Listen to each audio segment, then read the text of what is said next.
Perang Rusia-Ukraina telah memasuki hari ke-811 pada Selasa 14 Mei 2024. Sejumlah hal baru masih terjadi mewarnai perang sengit antar negara ini. Seperti rekaman yang beredar saat angkatan bersenjata Rusia menyerbu benteng militer Ukraina. Diketahui beberapa waktu lalu, puluhan pasukannya menyerbu benteng militer Ukraina. Puluhan pasukan Rusia terjun langsung berbekal senjata laras panjang dan granat. Dari jarak jauh pasukan lainnya menyiagakan artileri, dan Rusia juga ikut maju menyerbu.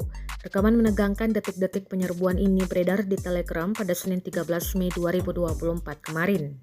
Dalam keterangan unggahan disebutkan inilah penampakan saat pasukan Rusia menyerbu posisi angkatan bersenjata Ukraina di daerah Stelmakovka arah Kupiansk. Tank dan peralatan tempur lainnya mendekati posisi militer Ukraina dan menyerbunya.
Download Tribun X sekarang, menghadirkan lokal menjadi Indonesia.